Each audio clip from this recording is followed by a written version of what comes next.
রবীন্দ্রনাথ ঠাকুরের গল্পগুচ্ছ প্রথম খণ্ডের মহামায়া গল্প। এটি 3টি পরিচ্ছদে লিখিত।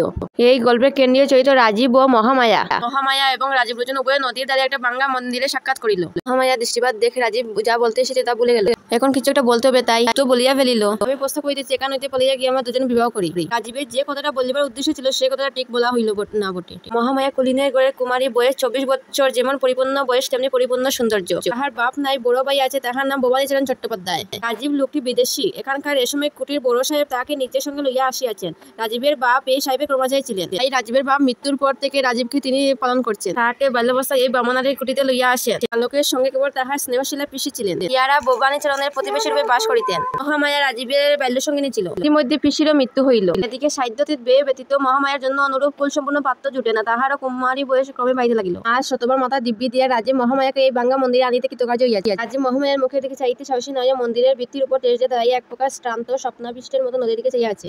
রাজীব কহিল, আমার সাহেব এখান হইতে সোনাপুরের কুটিতে বদলে হইতেছেন, আমাকে সঙ্গে লইয়া যাইতেছেন। মহামায়া ভাবিয়া দিল দুইজনের জীবনের গতি দুই দিকে। কেবল এই কথাটুকু বলিয়া মহামায়া চলে যাবে এমন সময় রাজীব চমকে উঠে কহিল, চাটুর্য মশাই। মহামায়া দেখিল ভবানীচরণ মন্দিরের দিকে আসিতেছে। যে মহামায়ার বিপদের সম্ভাবনা দেখে মন্দিরের ভগ্নভিত্তি দিয়ে লাফাইয়া বাইরে রইবার চেষ্টা করিল। মহামায়া সকলে তার হাত ধরিয়া আটক করে রাখিল। ভবানীচরণ মন্দিরে প্রবেশ করিল। কেবল একবার নীরবে নিস্তব্ধভাবে উভয়ের প্রতি দৃষ্টিপাত করিলেন। মহামায়া রাজীবের দিকে চাইয়া কহিল, রাজীব, তোমার ঘরে আমি যাইব, তুমি আমার জন্য অপেক্ষা করিও। ভবানীচরণ নিঃশব্দে মন্দির হইতে বাহির হইলেন। মহামায়া নিঃশব্দে তাহা অনুগমন করিল। রাজীব হতবুদ্ধ হইয়া দাঁড়াইয়া রইল, যেন তাহার ফাঁসির হুকুম হইয়াছে। সেই রাত্রে ভবানীচরণ একখানা লাল ছেলে আনিয়া মহামায়াকে বলিলেন, এইটা পড়িয়া আইস। মহামায়া পড়িয়া আসিল। রাত্রে উভয়ে নদীতে শ্মশান অভিমুখে চলিলেন। এখানে গঙ্গাযাত্রী করে একটা বৃদ্ধ ব্রাহ্মণ মৃত্যুর জন্য প্রতীক্ষা করিতেছে। ঘরের এক কোণে পুরোহিত ব্রাহ্মণ উপস্থিত ছিল। ভবানীচরণ তাকে ইঙ্গিত করিলেন। মহামায়া বুঝিল এই মুমূর্ষুর সহিত তাহার বিবাহ। এই আপত্তির লেশমাত্র প্রকাশ করিল না, তার বিবাহ হইয়া গেল।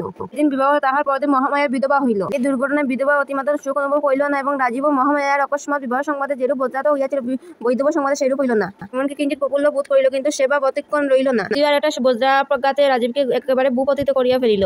সে সংবাদ পাইল শ্মশানে আজ বাড়ির মহামায়া সহ মৃত্যু হইতেছে। তুমি সে ভাবিল সাহেবকে সংবাদ দিয়া তাহার সাহায্যে এই নিদারুণ ব্যাপার বলপূর্বক রহিত করিবে। পরে মনে পড়িল সাহেব আজ বদলে হইয়া সোনাপুরে রওনা হইয়াছে। রাজীবকে সঙ্গে লইতে চাইয়াছিলেন, কিন্তু রাজীব এক মাসে ছুটি লইয়া তাকিয়া গেছে। মহামায়া তাকে বলেছিল তার জন্য অপেক্ষা করার জন্য। যে যখন পাগল মতো ছুটিয়া হইয়া আত্মহত্যা নয় একটা কিছু করিবার উদ্যোগ করিতেছে, এমন সময় সন্ধ্যাকালের মুষলধারে বৃষ্টির সহিত একটা প্রলয়ের জ্বর উপস্থিত হইল। এমন সময় বাড়িতে সবলেকের দ্বার টেরিল। রাজীব তাড়াতাড়ি খুলিয়া দিল। ঘরের মধ্যে আর্দ্র বস্ত্রে একটি স্ত্রীলোক প্রবেশ করিল। তাহার মাথা সমস্ত মুখ ঢাকে ঘুমটা। রাজীব তৎক্ষণাৎ চিনিতে পারিল সে মহামায়া। শীত স্বরে জিজ্ঞাসা করিল, মহামায়া, তুমি ছিটা হইতে উঠিয়া আসিয়াছ? মহামায়া কহিল, হ্যাঁ, আমি তোমার কাছে অঙ্গীকার করিয়াছিলাম তোমার ঘরে আসবো, সেই অঙ্গীকার পালন করিতে আসিয়াছি। মহামায়া বলিল, কখনো আমার ঘুমটা খুলিবে না, আমার মুখ দেখিবে না, তবে আমি তোমার ঘরে থাকিতে পারি। তুই রাত হইতে ফিরিয়া পাওয়া যথেষ্ট, তখন আর সমস্ত তুচ্ছ জ্ঞান। রাজীব তাড়াতাড়ি কহিল, তুমি যেমন ইচ্ছা তেমনি করিয়া থাকিও, আমাকে ছাড়িয়ে আর আমি বাঁচিব না। মহামায়া কহিল, তবে এখনই চলো, তোমার সাহেব যেখানে বদলি হয়েছে সেখানে যাই। মহামায়া আত্মা বাঁধিয়া তাকে চিতা সমর্পণ করিয়া যথাসময়ে অগ্নি প্রয়োগ করা হয়েছিল। অগ্নি দ্রুত করিয়া দরিয়া উঠিয়াছে। এমন সময় প্রচন্ড জ্বর ও মুষলধারে বৃষ্টি আরম্ভ হইল। যাহারা দাহ করিতে আসিয়াছিল তাহারা তাড়াতাড়ি গঙ্গাযাত্রী করে আশ্রয় লইয়া দ্বার রুদ্ধ করিয়া দিল। শীতে চিতানল নিবিতে বিলম্ব হইল না। ইতিমধ্যে মহামায়ের রাতের বন্ধন ভস্ম হইয়া তাহার হাত দুটি মুক্ত হইয়াছে। অসহ্য দাহ যন্ত্রণা একটিমাত্র কথা না কইয়া মহামায়া উঠিয়া বসে পায়ের বন্ধন করিল। তারপর স্থানে স্থানে দগ্ধ বস্ত্রখণ্ড কাঁদতে ধরিয়া উলঙ্গ প্রায় মহামায়া চিতা হইতে উঠিয়া প্রথমে আপনার ঘরে ফিরিয়া আসিল। গিয়া কেউ ছিল না, সকলেই শ্মশানে।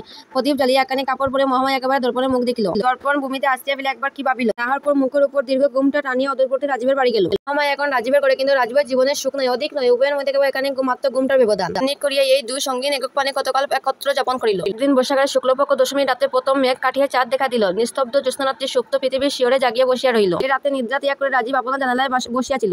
যাইতের মতো উঠিয়া রাজীব মহামায়া শয়ন মন্দিরে প্রবেশ করিল। মহামায়া তখন ঘুমাইতেছিল। মহামায়ার মুখের উপর জ্যোৎস্না আসিয়া পড়িয়াছে। কিন্তু হাই, এ কি চিরপরিচিত মুখ কোথায়? বোধ করি রাজীব চমকিয়া উঠিয়াছিল। বোধ করি একটা অব্যক্ত ধ্বনি তাহার মুখ দিয়া বাহির হইয়া থাকিবে। মহামায়া চমকিয়া জাগিয়া উঠিল। দেখিল সম্মুখে রাজীব। রাজীব মহামায়ার পায়ে ধরে কহিল, আমাকে ক্ষমা করো। মহামায়া একটিমাত্র উত্তর না করে মুহূর্তের জন্য পশ্চাতে না ফিরা ঘর হইতে বাহির হইয়া গেল। রাজীবের ঘরে আসে প্রবেশ করিল না। কোথাও তাহার সন্ধান পাওয়া গেল না। এই ক্ষমায় চিরবিদায় নীরব কুদন রাজীবের সমস্ত ইহজীবনের একটা সুদীর্ঘ দগ্ধ চিহ্ন রাখিয়া দিয়া গেল। এখানে গল্প সমাপ্ত। 1292 বঙ্গাব্দে ফাল্গুন মাসে লিখিত।